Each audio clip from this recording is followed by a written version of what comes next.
Hey, what is going on, guys? My name is Tigo, My name's John. and welcome to episode 8.3 of the Level 1 Sidekicks E3 coverage. Bethesda. Bethesda.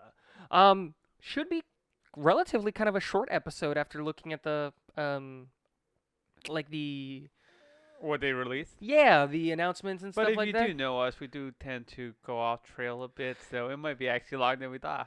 I'm going to try to keep today's episodes concise, short, and to the point, coming from the master of getting sidetracked. Just because there's three today episodes. is Wednesday and it's going to be 3 episodes Exactly. in a day, so not too much content, right? Yeah, mean, well, not there too is a much lot time. of content. wanna I waste just too don't much want of your to. time. Exactly. That sounds about right. So let's just hop right into it, right? With Fallout 76, Wastelanders. It's DLC for Fallout 76, right? It's the start for year 2 of Fallout 76. It looked pretty good. It looked exciting. The trailer was well Well made. made. It was I thought it really was like well made. a great promo for like a 70s TV show.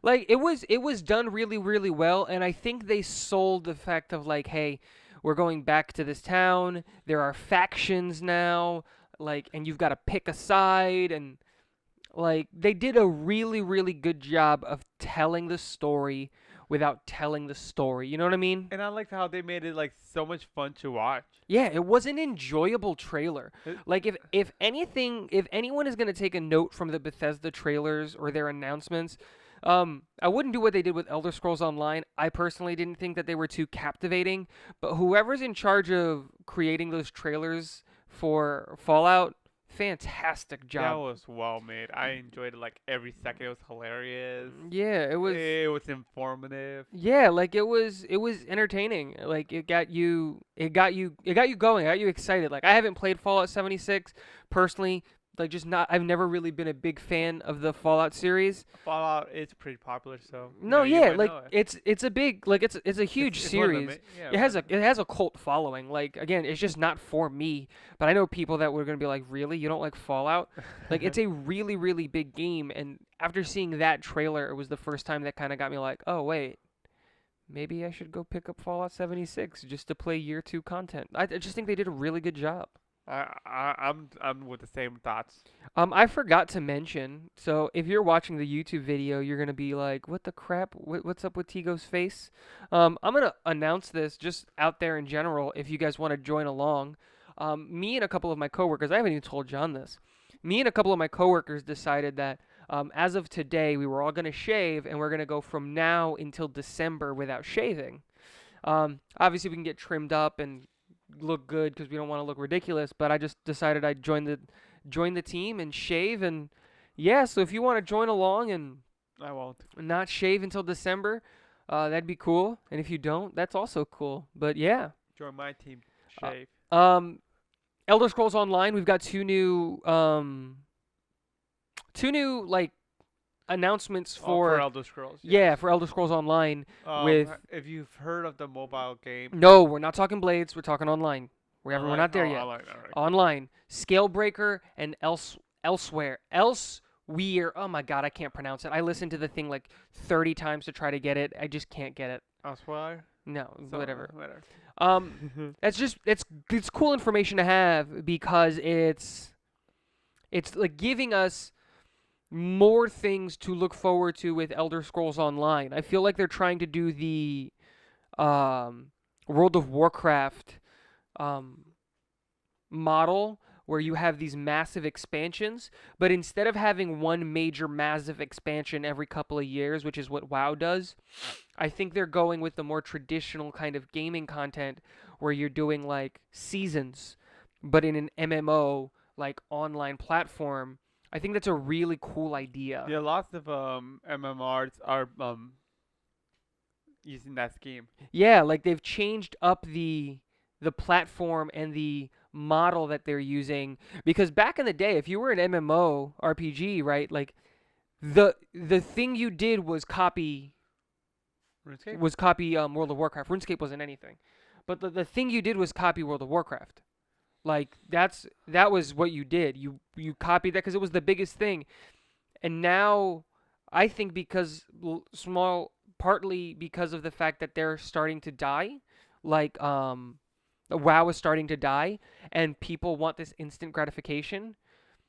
Like, again, like Cheat look at what codes. happened with look at what happened with Apex, right? Yeah. And so you can't fall into that trap. You have to be constantly doing content, and I think it's really cool that that's what they did with Elder Scrolls Online, because we know we're getting 2 new expansions this year. We're getting one in about 2 months, and then we're getting another one in November. We don't know dates yet, but that's a big deal. Yeah, I enjoyed the how oh my god. I enjoyed how the cinematic the Elseworld Elseworld trailer was. Oh my god. Yeah, like the cinematography on it was great. It it played like a movie. Exactly. I enjoyed it so well because like, oh my gosh, it's amazing. What's next? Yeah, it played like a movie, which was really really good. Like that's what I think it should.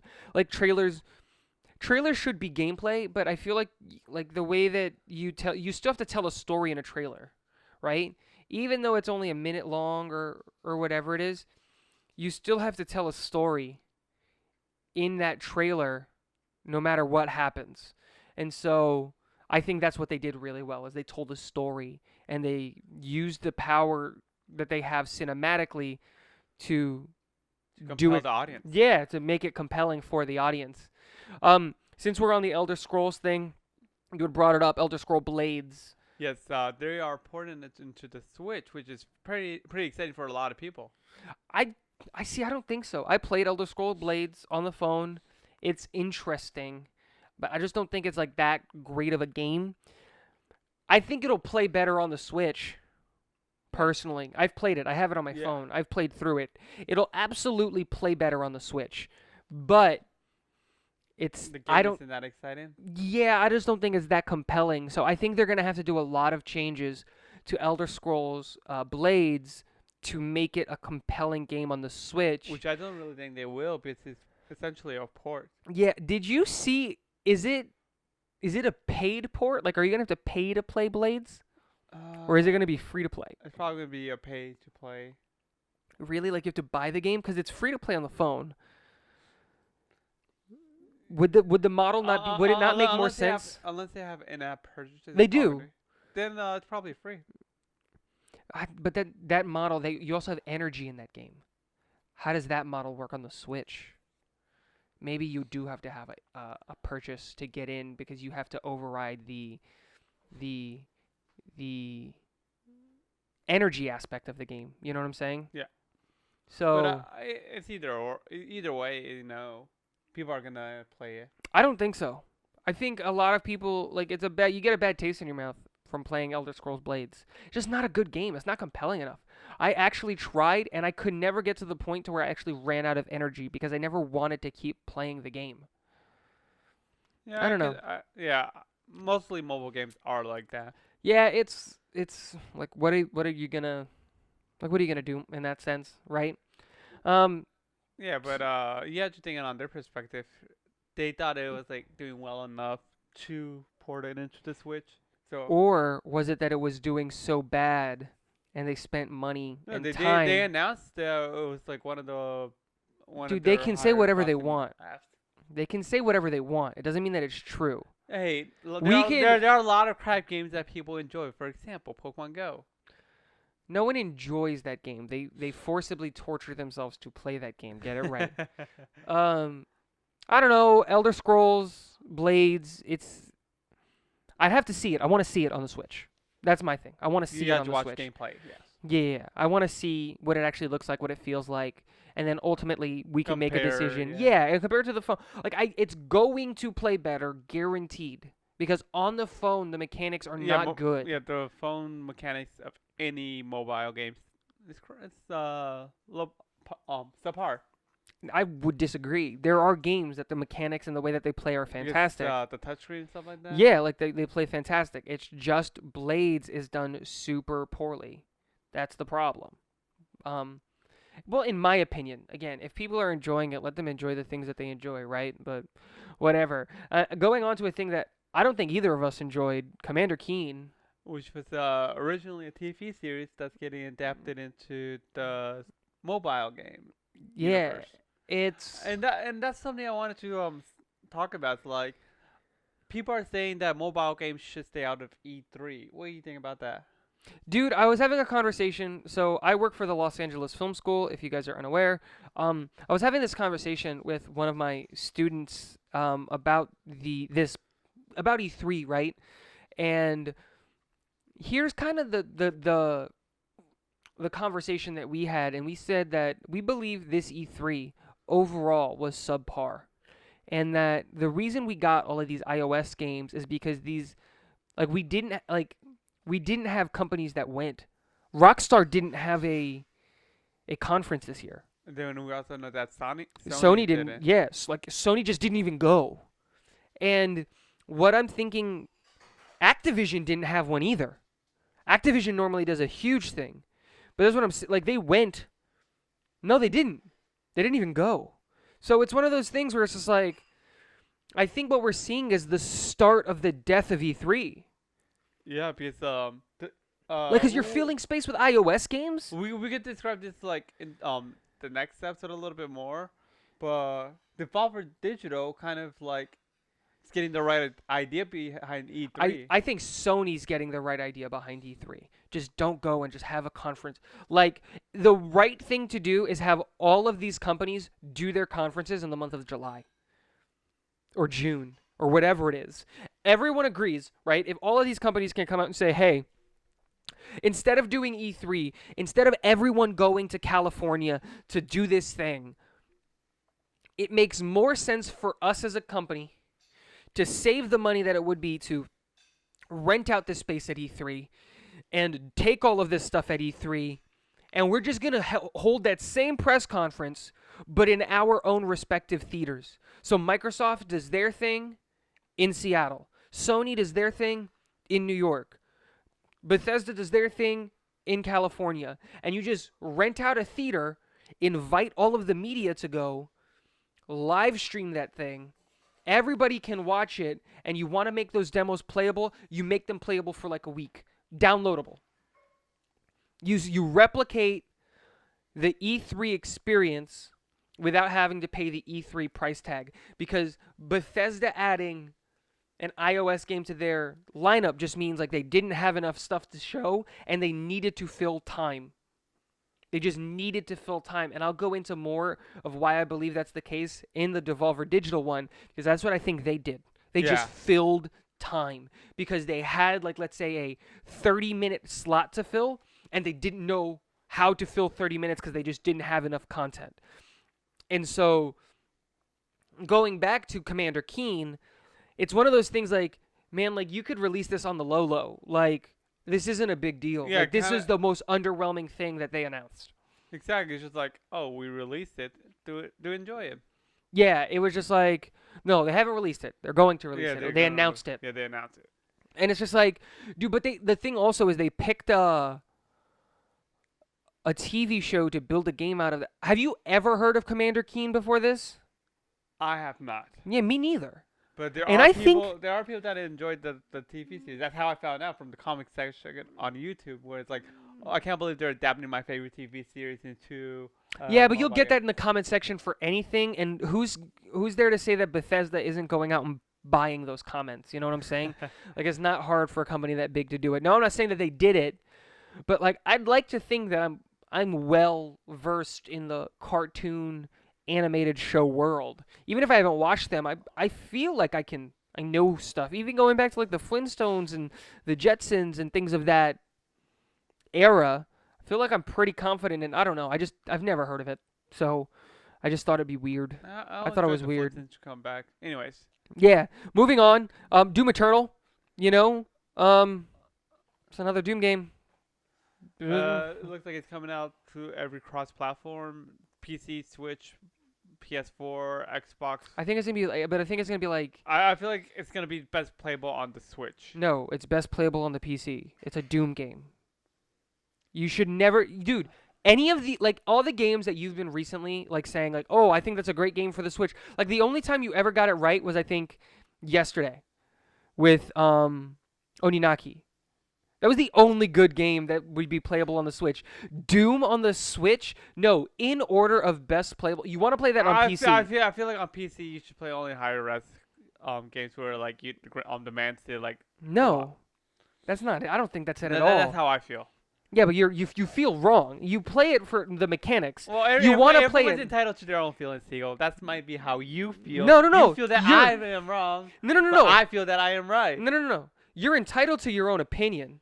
Your opinion's wrong. Accept that your opinion's wrong. That doesn't change. PC gaming is not for the higher graphic stuff. Like Counter-Strike is playable on Xbox. Did you know that? I wouldn't play on the Xbox. I wouldn't even. Is that a high res game? Well, I wouldn't even play it on the PC. No. You wouldn't play it. I'm just talking about. Let's talk generally. Why do people play it on PC even though it's available on Xbox? Because it was first available on the PC. Well, it's now available on the Xbox. Why is it that people still don't go out and buy it? They know about the game. It's one of the most popular games on the planet. It's the same concept from Minecraft that was first available on the PC, so people mainly stick with it on the PC. Not anymore. A big majority of where people are playing Minecraft is on the console. Console's the big market for Minecraft, not PC. I'm not sure about that. Dude, I worked for Microsoft. I read the insider you work by stats. Microsoft. No, I read the insider stats. Minecraft is being played way more on PlayStation, Xbox, and mobile than it is on PC. Yeah, well, that's 3 markets versus 1. I'm just talking about individual. I'm not combining those markets. Minecraft is way more popular nowadays. Like, I think mobile is the biggest place Minecraft is. I think it's the biggest market that they have. I can actually see that. Just because, like, again, you give it to your 4-year-old and you throw it on an iPad and you give it to them and they just play Minecraft. Like, it's mindless. And not everyone has a gaming PC. The most accessible platforms out there are the PlayStation and the Xbox, whether you want to believe it or not. But that's not the thing. Doom is a Twitch shooter. You would never play a Twitch shooter on a console unless you were forced to. You want to play that on the PC. If you're going to get Doom, you want to play it on the PC. Then you would go Xbox and PlayStation because they have a way better platform than the Switch does. And you would only ever play it on the Switch if that's the only console you have. If you are actively choosing to play Doom Eternal on your Switch, you've made a wrong life move. Rethink it. Go get it on a different console. I'll play it on the Switch over the PC any day. Yeah, but that's the problem. It's just not going to be good on the Switch. I don't know why they're putting it on the Switch. It's not going to be a good game on the Switch. The Switch is not set up to be successful for first-person shooters. It's not going to be a good game anyway. No, like it'll have success. I won't enjoy it. I'm not a fan of Doom, right? It looked great, and they've got new game modes that look really, really fun to play if you're into Doom. I'm not. I was never a fan of that Quake-type first-person shooter, right? And that's what Doom is. Doom is just reskinned Quake with demons. That's all it is. Don't argue that with me. That's literally what it is. You're jumping through the air, you're shooting rockets at your feet, and you're shooting laser beams at monsters. What does that sound like if you remove monsters? Every first-person shooter game. No, that sounds like stuff. No, you're not shooting. It's a Twitch shooter. There's a difference. There's a first-person shooter like Halo, right? Which is different. Then you've got arcade shooters like Call of Duty. You have realistic shooters like Battlefield. And then you have Twitch shooters like Quake and Doom. There's a different, just because it says first-person shooter, not every MMORPG looks the same. Not every JRPG looks the same. There are different versions and genres of JRPGs. A JRPG is still a JRPG. No, it isn't. Like you're gonna compare a shooter game. If you're gonna compare Fire Emblem to Final Fantasy, they're both JRPGs. They're completely different games. Totally play differently. So to have that argument is just wrong. Same thing. Absolutely not. So Doom Eternal, dude, if you're into it, that looks fun. It looked fun. Like if you're into that style of game, if you're into a Twitch shooter, like that's really it looked interesting. Especially that new game mode where it's one guy versus I think it's like 2 demons or whatever it is. Looked fun. If you're into it. I'm not, so beep, whatever. Just got to move on, I guess, right? Next game, Wolfenstein Youngblood. You've never played a Wolfenstein game, have you? Well, I've been playing a lot of games. But you've never even, did you even know about Wolfenstein before Youngblood? The Nazi guys? That's not even an answer. No, of course I haven't. I didn't even know about Doom. Well, that's a problem. You watched last E3 with me. No, I didn't. Yeah, we did. I didn't. Dude, we watched the Microsoft No, conference the together. the last E3's the only thing I watched in the last E3 was the Destiny 2. Oh, God, wasting your Uh, time with Destiny. And I know because I stayed up all night just to like wait for the DLC to come out. Ridiculous. Wolfenstein looked really, really good. Just another game in the Wolfenstein series. And I've it's pretty cool because it looked like it was going to be a great story co-op game. Yeah, that's the thing that I was about to say. Is it looked like this was like it looked like an actual native co-op game, right? You're playing as the sisters. You're looking for your dad. Like it looked interesting. It's one of those things that I think that'd be a really fun game to co-op. Like honestly, I'll definitely co-op it. No yeah, problem. like that's one of those things that I would definitely look into co-oping. That's another game that I think on PC would just look stunning. Wolfenstein has always looked really, really good. Like they've always gone over the top, like with these like mechs and these different things to just make their things look ridiculous. But I think this one takes the creme de la creme, the icing on the cake. It looked crazy.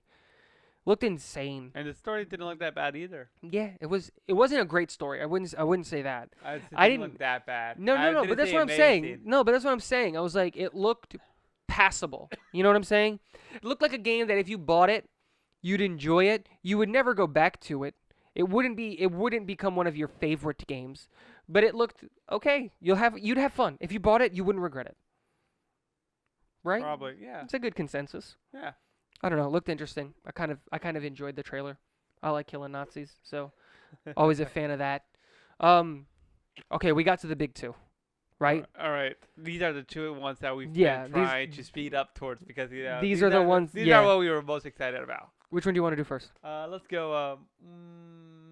Oh my gosh, I can't decide. Okay, I got it. We're go. gonna go Ghostwire Tokyo. Let's go Ghostwire then.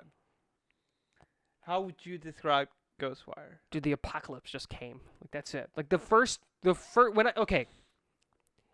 If you okay. I'm going to get religious really, really quickly, and we're going to get out of this because we're not going to talk about it. So I've read multiple religious works, right? I've read the Bible. I've read the Quran. I've tried to keep up with it just to understand other people and what they believe. Yeah. The moment I thought I saw Ghostwire Tokyo, my instant reaction was, oh, it's just one of the four horsemen. Like, right? Like, this is just the apocalypse happening. Because that's what's supposed to happen in the apocalypse. People are just supposed to disappear and go to heaven. And so I thought, oh, that's what that is. Because some people stayed, some people went. And then I immediately thought, oh, wait, no, this is something completely different. I was like, oh, wait, no, wait.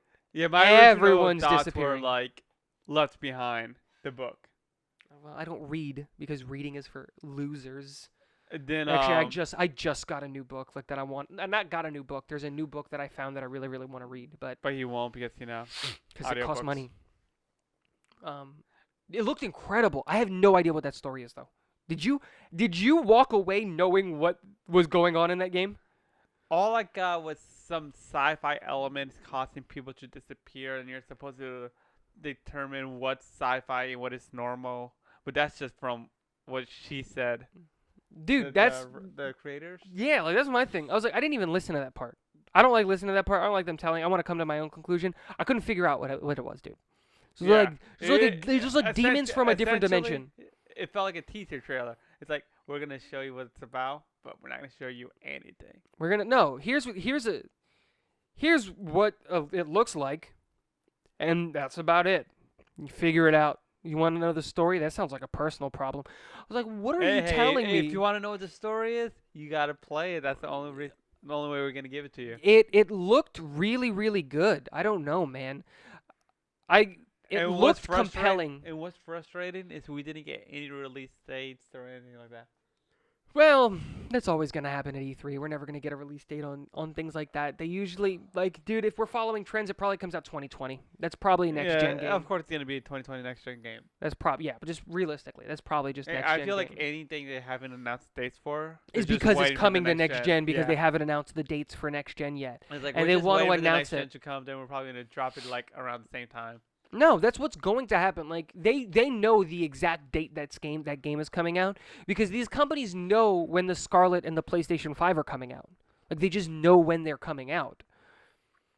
Obviously, they're not telling people, and obviously because they know they can't release the hype. It's like when's it gonna come out? When's it gonna come out? Let's Google search it.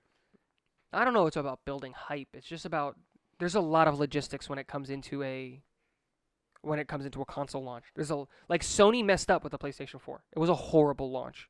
How so? It was one of the worst launches for a console ever. How so? Dude, they weren't available. They didn't have them. Oh, so you're saying that they didn't have any stock to Like sell? they just didn't. You could not find one. People were buying them and then flipping them for double or triple the price. I'm not gonna lie, I did it a couple times because Nice. you had to get on a pre-order list to get on the list to maybe get the console. Because I was at GameStop. I was working for GameStop when it came out. Dude, we would get shipments of 3 or 4 consoles, like weeks apart. So it was just like, no, and it was 3 or 4 consoles for us to share with the other store next to us. That's ridiculous. Like, how are you supposed to get a PlayStation at that point? You know what I'm saying? It's just, like, Yeah, it's just too much. yeah. And so I feel like they're gonna learn from their past mistakes and actually like build up to like actually having available stock for the PS5. I don't know, man. I think Sony needs to do a lot to convince me that they can be successful. You know? They have to do a lot. Because Microsoft wasn't like that. Yeah, Microsoft had all the Microsoft's available launch, stock. yeah, they had a lot of available stock on the release. And it wasn't that like Microsoft was still exclusive and limited. That's not what I didn't want to say. There were a few like those first initial weeks where no one had them, but they did such a good job of replenishing it quickly. Including in this like day and age where everything's like Amazon Prime or online shopping. Dude, how do you not have enough to just fulfill your pre-orders? People who pre-ordered the console had to wait. I feel like they should release pre-orders like Dude, they should like, release pre-orders now. Yeah, we're like months and months before. Like they even why don't we have a announce the date? date. Like why don't we have They don't no? even need to announce the date. They just Yeah, need they to- don't actually. They just need to have a like the pre-order available so they can like know how much they need to make at minimum. Yeah, like didn't they do that with Kingdom Hearts 3? Yeah, the Kingdom Hearts 3 was like available for 2 years for pre-order without any available dates. How did we get here? I'm trying to backtrack because I was like, how are we talking about consoles? How did we get here from Ghostwire Tokyo? We were talking about like Oh, PS4. because of the announcement. Yeah. There it is. No- Okay, I was just trying to backtrack to how did we get here? I felt to get back to the Bethesda thing so that we can end this quickly and go to the next podcast, right? Deathloop.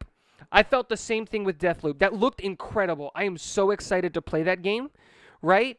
Because I think Deathloop was probably the one I was most excited about Bethesda. yeah, Bethesda, I think the best announcement they have in order is Deathloop, Ghostwire Tokyo, Fallout 76. But like Deathloop looked so good. It The looked thing compelling. they did it was another one of those things where they did such a good job of telling a story without telling us what's actually happening in the game.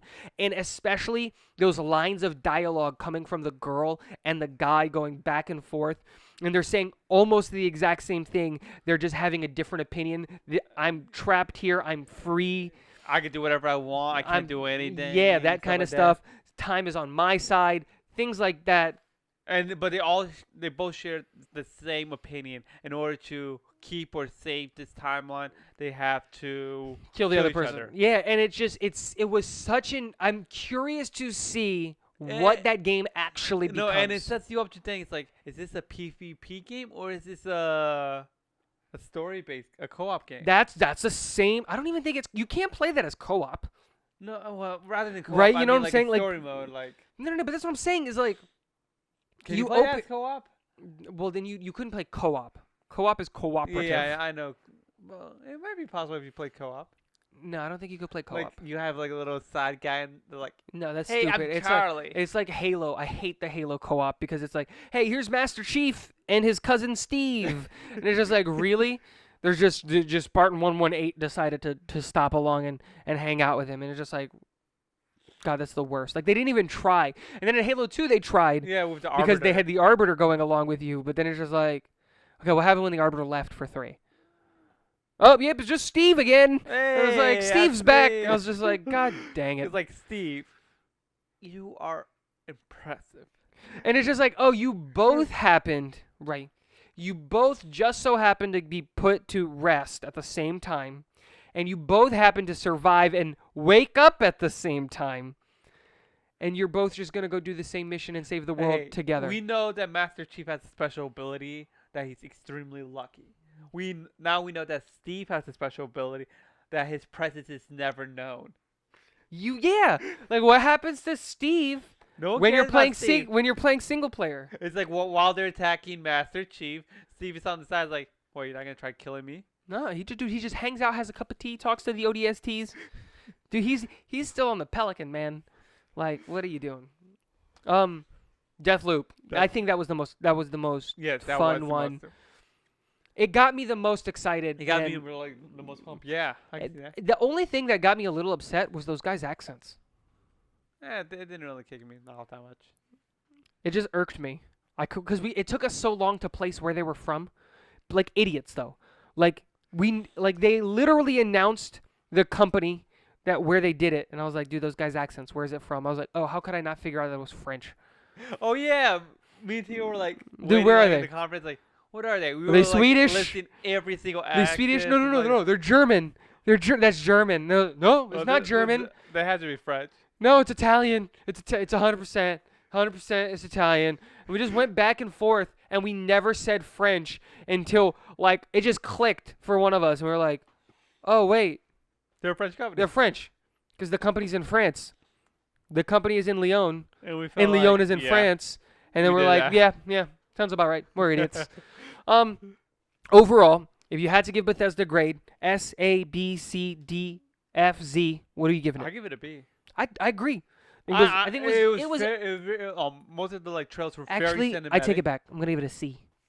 The fact that one of the big things that you wanted to announce was an iOS game, a mobile game that you're porting over to the Switch, and then a brand new mobile game. That's getting ported from a TV series. I'm gonna take points off. Yeah. Everything else looked compelling and was it's like great. I give it a B because the titles that actually like stood out did an amazing job standing out. Yeah, they were compelling. Extremely cinematic, compelling, dark, like great to watch in the dark. Yeah, they were excellent, dude. And the art for Deathloop just looked incredible. I know. And then Ghostwire Tokyo cinematically was incredible. I just want to know like more about Deathloop, like the gameplay and stuff like that. And for Ghostwire, I feel like I gotta play this thing. Dude, there's so much story. There's so many possibilities there's like so much places where it could go. Yeah, that's the thing. It's endless possibilities. It could be an alien game. It can be like a spiritual game. It can be a demon zombie game. We don't know. Sci-fi game, fantasy game. Yeah, like it got us thinking. It's one of those things that like even when E3 is over, Bethesda will still stay in our heads and stay in our mouths and stay in our minds. That like forgettable. Are forgettable and don't like focus on the story. But I feel like Ghostwire is gonna. I think Ubisoft had that conference. I think Ubisoft had a conference where it was like these games are forgettable. Like you have some exciting things, but it was just a forgettable conference. Yeah, I feel like that's what's the problem with most games. Square Enix as well. I think Square Enix had a very forgettable conference. Did Square Enix? Yeah, we did Square Enix and Ubisoft. I don't remember anything about Square Enix already. Yeah, but like there's one thing like Final Fantasy VII remake.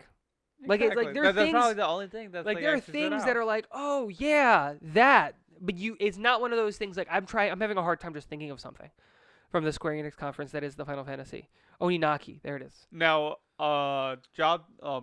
conferences that actually did a good job standing out was probably going to be Microsoft and Devolver Digital. You won't forget Devolver Digital. No, I've already forgot Devolver Digital. Like I won't forget their conference, but anything that they announced, I think Nintendo had a more compelling conference than Devolver Digital. I think just the content and the things that they showed. We'll get to that when we get to Nintendo. The content of Devolver Digital, I agree.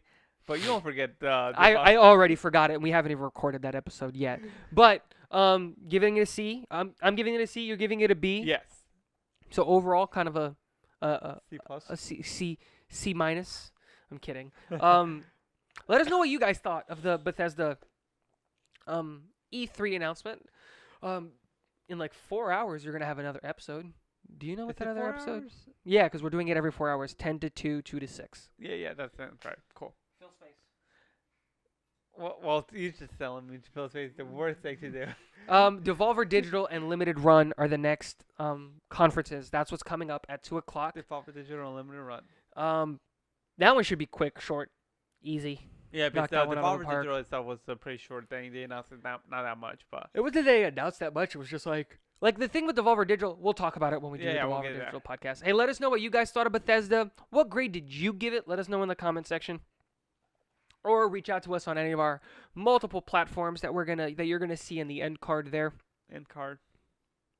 Other than that, Thanks for watching. absolutely. My name is Thanks Tigo, for hearing. My name's John. and we're out.